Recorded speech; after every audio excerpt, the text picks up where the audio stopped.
Bonjour, c'est de cette semaine? Je suis au chalet. Puis je me fais une petite table en cèdre, là, pour mettre ma serviette dessus quand je vais me laver.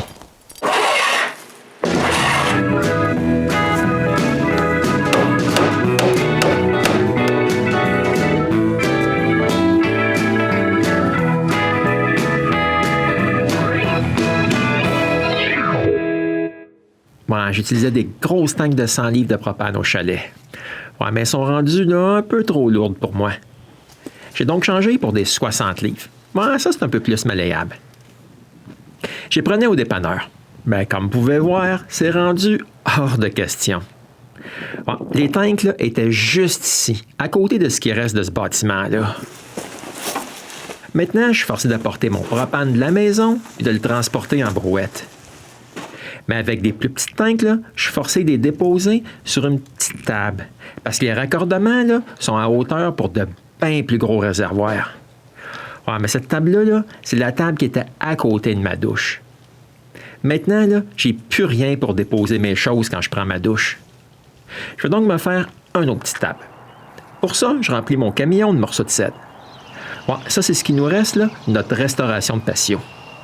Il faut bien que je fasse d'autres choses avec tout ce beau bois-là. Puis maintenant qu'il est tout au chalet, je peux commencer. Mais avant de commencer, là, je dois assembler mon établi. Ouais, je suis pas mal content d'avoir fait ce petit établi-là au chalet.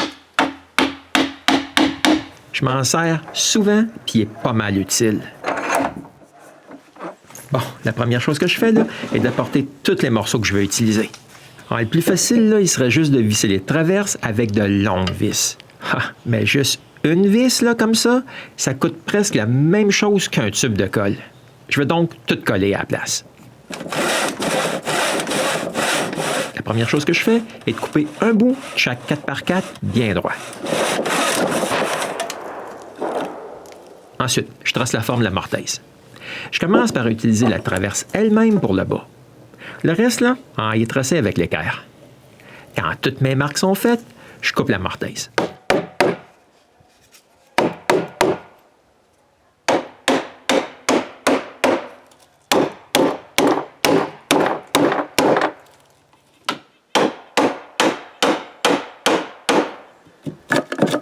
Je répète la même chose pour les 7 autres mortaises.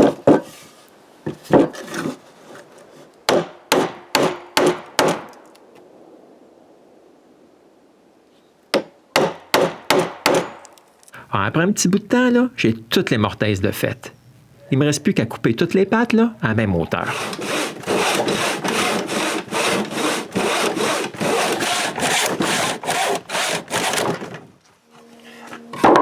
Après, je peux couper toutes les traverses à la même longueur.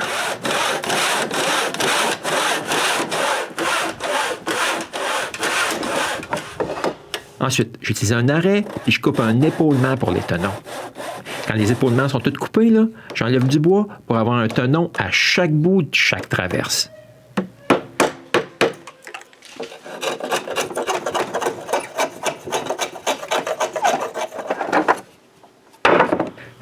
Bon, c'est fait.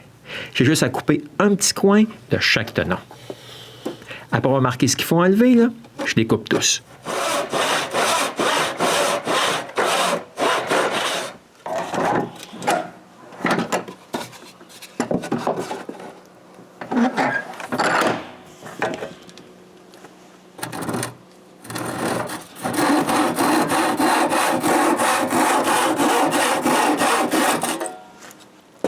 Puis, pour voir si ça va marcher, là, je fais un assemblage à sec. Comme c'est parfait, là, je peux étendre la colle ces tenons, des mortaises, puis coller les deux côtés. Ensuite, là, je laisse ça sécher jusqu'au lendemain. OK, le lendemain, là, c'est un peu plus froid, mais je peux quand même coller mes deux collages ensemble avec les deux autres traverses. Ouais, puis j'ai fini maintenant. J'ai juste à attendre que la colle soit sèche. OK, c'est pas parfait, là, mais il faut pas que ça soit trop beau si je veux pas me faire voler ma petite table.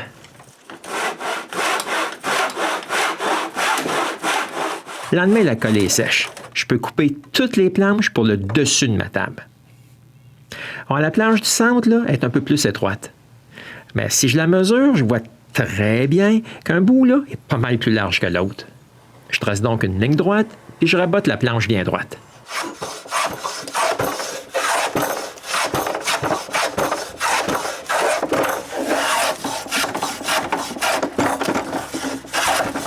Maintenant, j'utilise le seul outil électrique que j'ai apporté. Wow, mes planches là, étaient bien trop laides pour les laisser comme ça.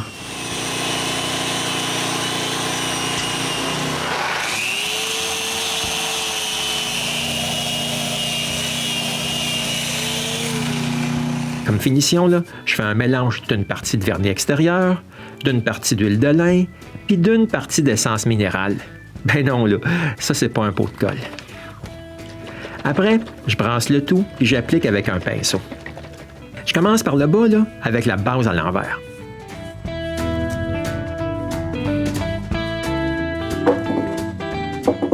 Après l'avoir tourné, je finis le reste. Je mets aussi du fini là, sur les planches du dessus. Éventuellement, là, tout le bois y est protégé. Quand le fini est sec, là, j'applique une seconde couche. Le lendemain, là, mon fini est sec, puis je peux visser les planches à la base. Je commence par bien centrer la première planche avant de la visser. Puis je fais la même chose pour la planche de l'autre côté.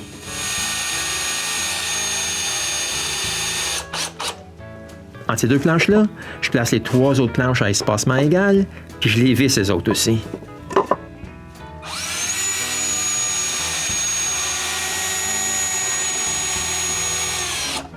Maintenant, là, il ne me reste plus qu'à mettre ma toute nouvelle table à sa place, juste à côté de la douche. Elle paraît là, pas mal mieux que l'ancienne table. Au moins, là, elle match avec le set de la douche. Puis maintenant, là, j'ai au moins une place pour déposer ma serviette puis mes lunettes quand je prends ma douche. Je sais bien que c'est pas une table extraordinaire, là, mais elle va me servir pour longtemps. Puis en plus, là, j'aime bien faire des petits projets simples au chalet. Puis vous allez sûrement en voir d'autres si vous revenez me revoir au Gosseux de bois.